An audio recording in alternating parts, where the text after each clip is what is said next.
संगच्छध्वं संवदध्वं शंभो मनासि जानतां देव भाग्यम यथा पूर्वे संजनाना उपासते समानीव आकुति समाना हृदयानिवह समानमस्तु ओ मनो यथा वह सुसहासति। ऋषियों ने करीब 15,000 साल पहले इन ऋचाओं के माध्यम से पृथ्वी के वासियों को एक समाज बनाने का आह्वान किया था जहां किसी का शोषण न हो। लेकिन आज तक हम पृथ्वीवासी ऐसे समाज की रचना न कर पाए। नवयुग चैनल के माध्यम से ऐसे ही समाज की रचना के लिए मैं आशा की गीत लाया हूँ। हमारे गुरु श्री श्री आनंद मूर्ति जी द्वारा बताए गए सिद्धांतों के आधार पर ज्वलंत मुद्दों पर मैं अपनी बात रखूंगा ताकि हम अपने ऋषियों के द्वारा कल्पना किए गए समाज की रचना। विषय है आज़ादी की लड़ाई की सच्ची कहानी, the freedom struggle real story. हम लोग अभी 15 अगस्त को स्वतंत्रता दिवस मनाने जा रहे हैं। अब ये रियल स्टोरी क्यों है? बचपन से हम लोगों ने कहा है और हम लोगों ने अपने पाठ्यक्रम के पुस्तकों में पढ़ा है कि गांधी जी और नेहरू के त्याग और बलिदान से हम लोगों को ये आज़ादी मिली है। अंग्रेज इसी के लिए यहाँ से उन्हीं लोगों की लड़ाई, कांग्रेस, गांधी जी और नेहरू के त्याग और बलिदान और इनकी लड़ाई के कारण अंग्रेज यहाँ से चले गए और हम लोगों को 15 अगस्त 1947 को आज़ादी मिली। क्या यह सत्य है? हम लोग ये भी सुनते, दे दी तूने आज़ादी बिना खड़क बिना ढाल, साबरमती के संत तूने कर दिया कमाल। तो क्या ये अहिंसात्मक लड़ाई से ही क्या हमें ये आज़ादी मिली है? क्या ये सत्य है? अब हम चर्चा करेंगे। अगर ये सत्य नहीं है तो देश की आज़ादी के अहिंसा के रास्ते से नहीं मिली तो इसमें और किनका योगदान था?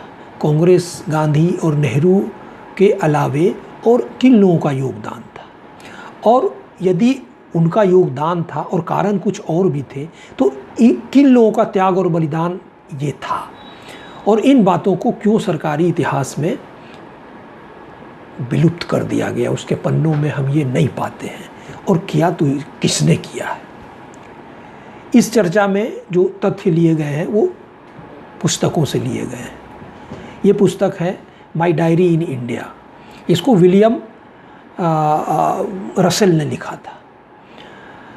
बायोग्राफी ऑफ एओ ह्यूम, इसे वेडरबुरी ने लिखा था। India from Curzon to Nehru and after, इसे दुर्गादास, एक बहुत ही प्रसिद्ध पत्रकार थे, उन्होंने ये लिखा, जिन्होंने देश के आज़ादी के पहले भी पत्रकारिता की थी और देश के आज़ादी के बाद भी पत्रिका, मूर्धन्य लोग थे। माई डेज, आचार्य कृपलानी की ऑटोबायोग्राफी है। इंडिया विंस फ्रीडम, ये अबुल कलाम आज़ाद की एक बहुत ही प्रसिद्ध पुस्तक है। Between the lines, Kuldip Nayar. The Indian struggle, Subhash Chandra Bose की ये बहुत ही फेमस पुस्तक है जो कि भारत सरकार ने इसको अपने यहाँ प्रकाशित नहीं कराया है। Modernisation of stamp, doctor Susmit Kumar. और माई एक्सपेरिमेंट विथ ट्रूथ, ये महात्मा गांधी की ऑटोबायोग्राफी है। और एन ऑटोबायोग्राफी, ये जवाहरलाल नेहरू की ऑटोबायोग्राफी है। इतने पुस्तकों से तथ्य लिया गया है और इसकी विवेचना की गई है। ब्रिटिश राज के खिलाफ सबसे पहला जो भारत का मेजर आर्म्ड स्ट्रगल था वो था 1957 का। 1957 के उस आर्म स्ट्रगल को ब्रिटिश हिस्टोरियन ने सिपाही मोटनी कहकर इतिहास के पन्नों में दर्ज किया था और एक कोने में छोड़ दिया था। वीर सावरकर ने इसे आर्म स्ट्रगल कहा और फर्स्ट वार ऑफ इंडिपेंडेंस कहा। उनकी ये पुस्तक 1909 में मराठी में सबसे पहले प्रकाशित हुई थी, जिसे अंग्रेजी हुकूमत ने बैन कर दिया था। फिर इन्होंने कोशिश की इसे इंग्लिश में प्रकाशित करने की, तो जब ये प्रकाशित नहीं हो पाई तो वो यूरोप में कई जगह गए। तो वहाँ भी अंग्रेजी सरकार ने अपने हुकूक से, अपने कनेक्शन से, अपने जो है उस समय जो उनकी पावर थी यूरोप में लोगों को उसने उसको छापने नहीं दिया। अंत में ये नीदरलैंड में जो है वो सक्सेसफुल हुए इसको छपवाने के। अंग्रेजी में नीदरलैंड्स में छपा था। तो वीर सावरकर ने ही फर्स्ट वार ऑफ इंडिपेंडेंस 1857 को कहा और लोगों में एक उत्साह का संचारण किया। अब 1857 का आर्म स्ट्रगल जो था वो हम लोग क्यों हारे? आर्म स्ट्रगल जो है काफ़ी जगहों पे फैला था। ये कुछ राजाओं के गद्दारी के कारण उन्होंने देश से गद्दारी किया था, इन्होंने अंग्रेज़ों का साथ दिया। अगर वो क्रांतिकारियों का साथ देते तो 1857 में ही अंग्रेज़ चले जाते। ये गद्दार कौन थे? ये थे पटियाला और जिंद के महाराजा, ग्वालियर के सिंधिया, बड़ौदा के गायकवाड़ आदि यही लोग थे। आज उन्हीं के वारिस देश पर कांग्रेस पार्टी के साथ शासन करते हैं और जो देश के लिए मर मिटे आज उनके बाशिंदों को कोई नहीं जानता। यही पटियाला के महाराजा आज पंजाब के चीफ मिनिस्टर हैं और जो सिंधिया के वारिस हैं वो मिनिस्टर भी रहे हैं और उनकी एक जो है उनके परिवार के सदस्य वो भाजपा में भी। 1857 में गवर्नर जनरल लॉर्ड कैनिंग थे। उन्होंने कहा था यदि सिंधिया विद्रोहियों के साथ मिल जाते हैं तो हमें तत्काल भारत छोड़ना होगा, नहीं तो अंग्रेज़ों का कत्लेआम हो जाएगा। ये हालत थी इन क्रांति। अब 1857 के जो हम लोग विफल हुए क्या, उसके बाद हम लोगों के यहाँ लोग एकदम निराश हो गए और अंग्रेज़ों के खिलाफ लड़ाई बंद की थी? नहीं, उस समय भी क्रांतिकारियों ने जो है इसका अलख जगा के रखा था। अब इन क्रांतिकारियों को जगाने का काम किसने किया था? कई सोशियो रिलीजियस मूवमेंट हुए थे जिसमें भारत के राष्ट्रीय चेतना में जागरण किया था। ये थे राजा राम मोहन राय, स्वामी दयानंद, रामकृष्ण परमहंस और स्वामी विवेकानंद जैसे मूर्धन्य लोगों ने इन लोगों की प्रेरणा से नवयुवक देश के लिए प्राण न्यौछावर करने के लिए तैयार हो गए थे। प्राण न्यौछावर, अंग्रेजों से कुछ पद के लोभ की बात नहीं ये लोग चाहते थे, ये प्राणों की न्यौछावर चाहते थे। इसके अलावे ये तो गुप्त लोग थे जो क्रांतिकारियों का गुप्त गिरोह था। इसके अलावे बुद्धिजीवियों ने भी सतह के ऊपर अपना जो है ऑर्गेनाइजेशन बनाया था और अपनी बातें रखनी शुरू की थी।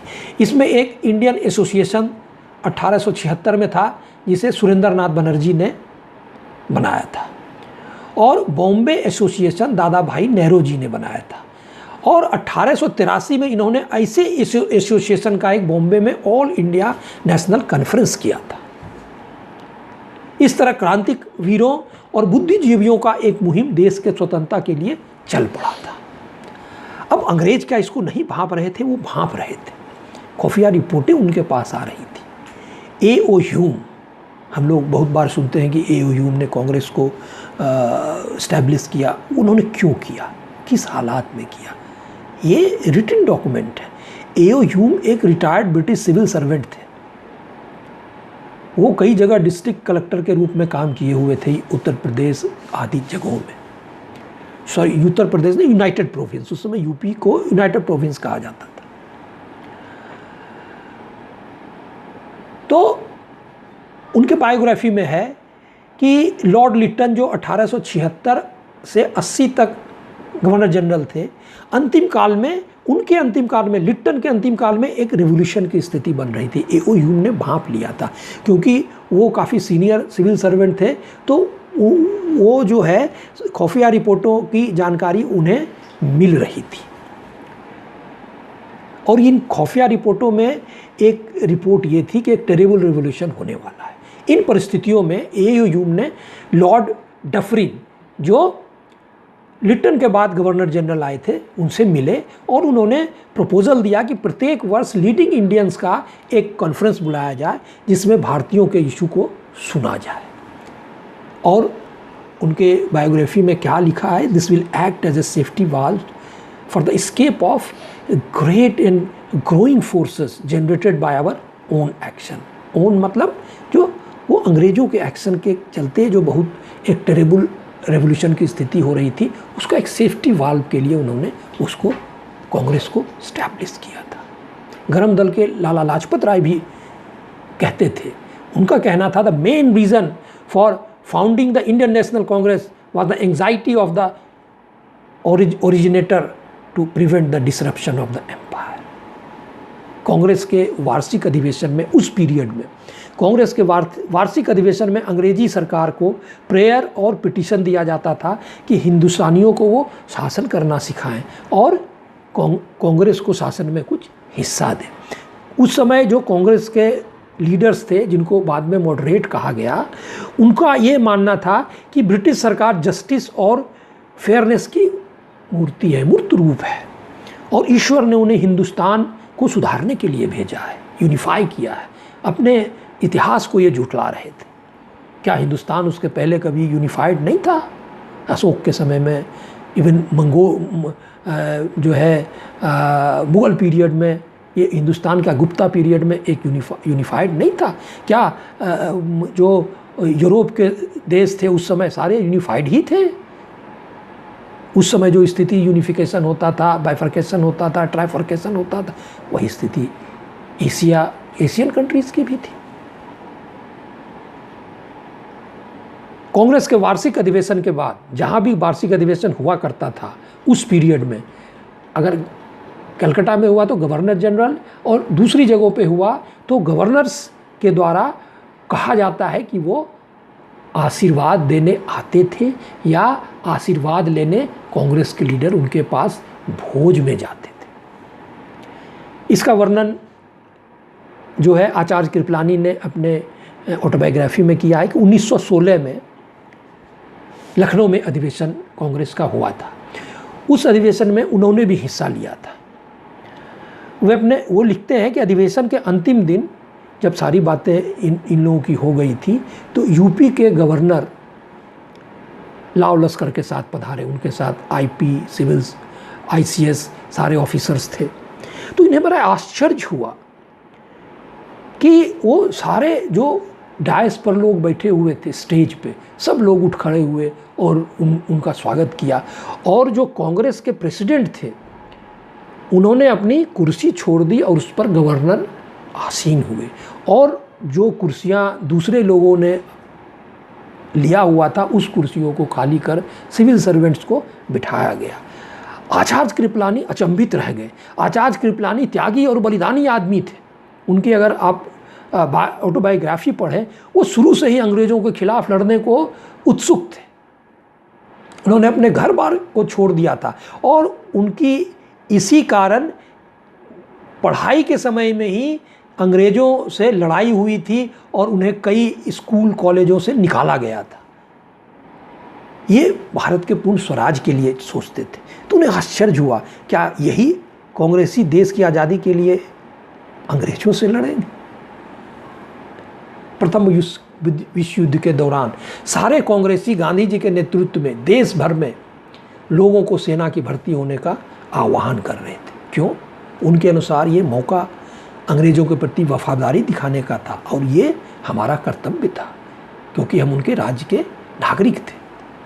गांधी जी अंग्रेज़ों के खिलाफ लड़ाई में अहिंसा की बात करते थे कि हम अंग्रेज़ से हिंसात्मक लड़ाई नहीं लड़ेंगे, लेकिन अंग्रेज़ों के लिए लड़ने में अहिंसा की बात वो भूल जाते थे। यही है कहानी कांग्रेस की 1885 से 1919 तक की, लगभग 35 वर्षों की, जो आज कांग्रेस के वारिस हैं, कांग्रेस के नेताओं के जिन्होंने जो है शासन का 60 साल जो है वो पूरा मजा चखा है, अपने शासन सत्ता को भोगा है। वो कहते हैं कि हमारी कांग्रेस जो है वो 1885, यही उनकी कांग्रेस थी 1885 से 1919 तक की। इस पीरियड में कांग्रेसी अंग्रेज़ों की कोर्निश किया करते थे और कि उन्हें कुछ मिल जाए। अंग्रेज़ों के लिए भाड़े के सैनिकों को बहाली के लिए देश के युवाओं को गुमराह किया करते थे। अब इसके बाद अगली कड़ी में हम देखेंगे कि 1919 के बाद गांधी जी किस परिस्थितियों में कांग्रेस के नेता बने और गांधी जी का क्या योगदान।